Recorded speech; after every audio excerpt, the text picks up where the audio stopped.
Naglagalag ako at nagsikap makaipon ng maraming salapi upang maisagawa ang aking layon. Maganda sa iba, kawalang sala. Halika na, tuklasin ang mundo puno ng isipanin. Halika na, tuklasin ang mundo puno ng isipanin. Halika na, tuklasin ang mundo puno ng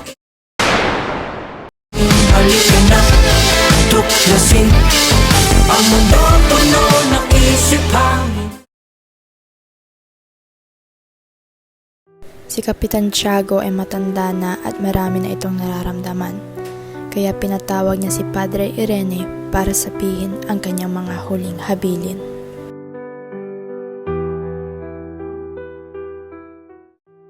Pagkatapos niya ito sabihin ay nabanggit ni Padre Irene na hinuli nila si Basilio. Kaya't lalong lumubha ang kanyang nararamdaman. Dagdag pa ang mga bagay na nakasisindak na nalaman nito.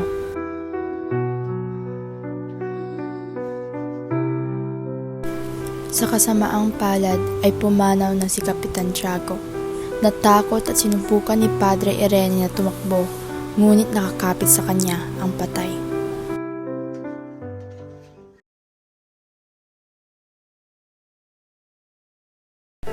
Sa tahanan ng Yumao sila'y nagkatipon-tipon at pinag-uusapan ang mga habilin ni Kapitan Tiago.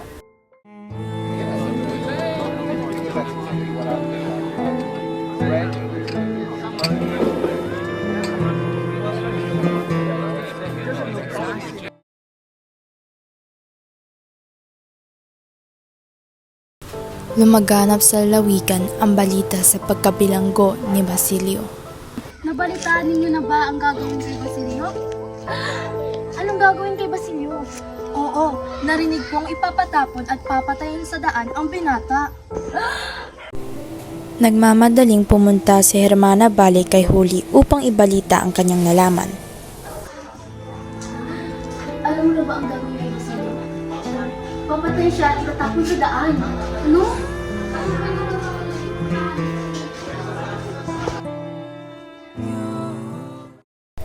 Nagtungo si Huli kay Padre Camorra para humingi ng tulong, ngunit may hindi magandang nangyari.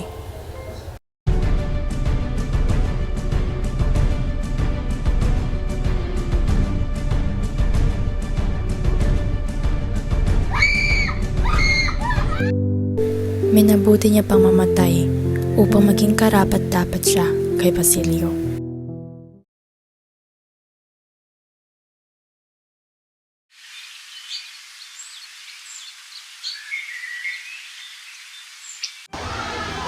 Yung naiwan sa bilitan ay si Basilio at walang mag-aalala sa kanya dahil alila sa kapalitan sa alila at nag-aaral.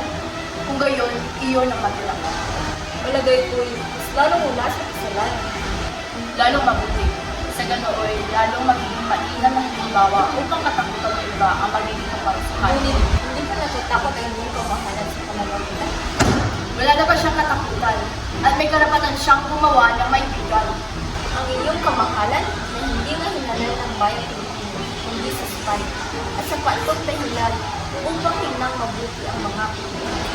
Nakakuha nila ng liwanag, ngunit bumubulag natin sa pagtatakot tayo makita nila ang aming kasuaan. Kung kaya'y maunang Ang mataas na kawani ay tumitig lamang sa general at nagpaalam na umalis. Natagpuan niya sa halamanan ang karawahing naghihintay sa kanya. Nagwika siya sa alilang Indyo na nagbukas ng pinto ng sasakyan. Kapag nakapagsalita na kayo, ay alalahanin mo sa Espanya ang mga pusong lumibok at sa inyo at nakipaglaban para sa inyong mga kapatid.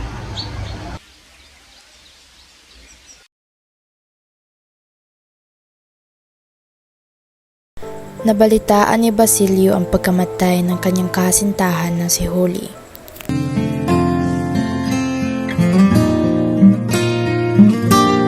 Nasaan ka man, nawa ay masaya ka na.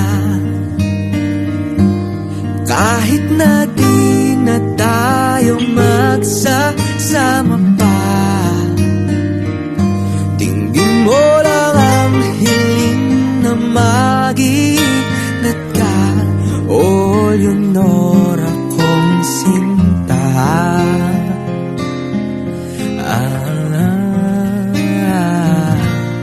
Hindi man tayong dalawa ang siyang huli at ang umpisa. Sa kabilang dako, nawala din ang balita dahil napalitan ito ng panibago. Sila Paulita Gomez at si Juanito Pelaez ay magpapakasal na kahit alam ng ilan na kasintahan ni Isagani si Paulita. Bakit nandito ka? Baka madakip ka, ikulong. Gaya ni Basilio, umuwi ka na. Kahit sandaling panahon lamang kayo magkasama sa aking buhay. Marahil mas lalong magiging mas masalimuot ang mga susunod na araw sa langit.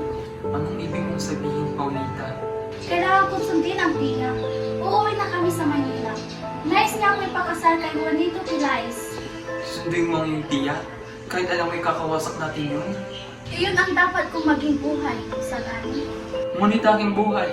Ayaw kong matulad sa ibang babae. Ayaw kong matulad sa pinag-uusapan nilang Maria Clara. Kung sinunod niya lamang ang sinabi sa kanya, ay sana buhay pa siya ngayon. Masayang mga anak, na sana yun ang aking pinangarap. Isang buhay na walang gulo at kayakon. Talagang nakakabulag na karunyaan. Yun isa daang tinatahak mo. Hindi ko matatama sa iyo.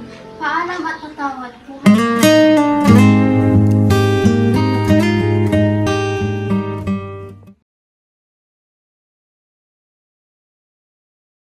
Dahil sa balitang iyon, napagdesisyonan ni Simon na gumawa ng plano para makapaghiganti.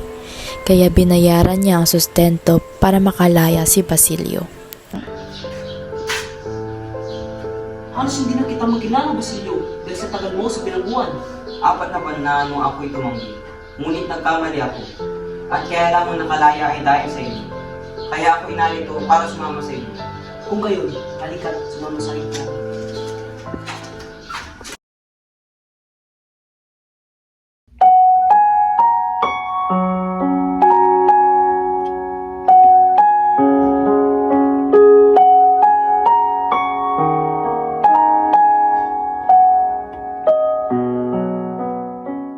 Kawawa ang Isagani.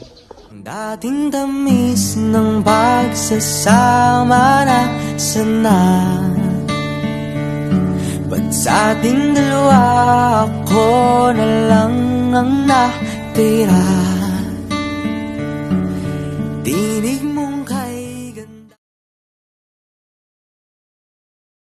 Sagani, halika na. Merong nilagay si Simon na lamparang dinamita. At malapit na itong pumutok. Ayoko. Ibig kong dumito. Ibig ko siyang makita hanggang sa huling sandali. Iba na siya bukas. Kung gayon, matupad na ang tinatahana.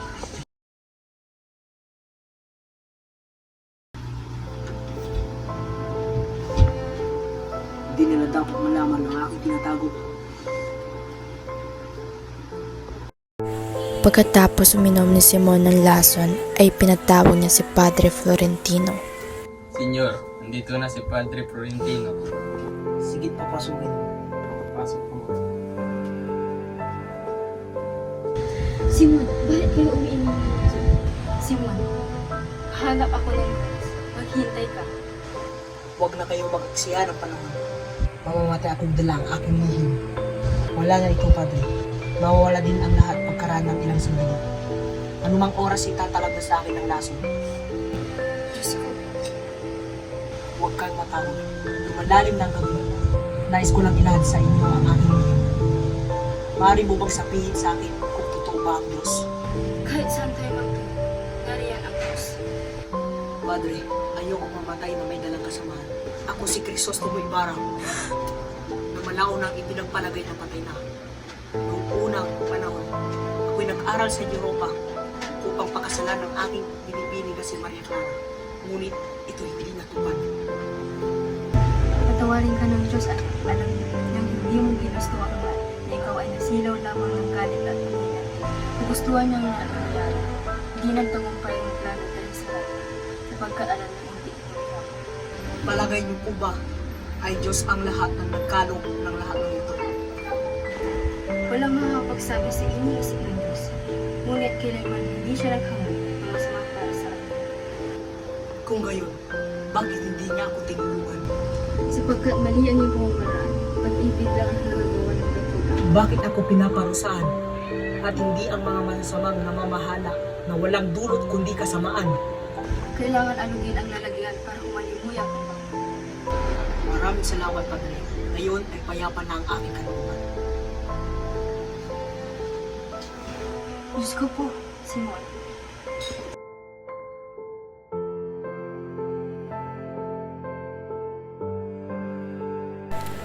Kinuha ni Padre Florentino ang kayamanan ni Simon at nagtungo sa talampas.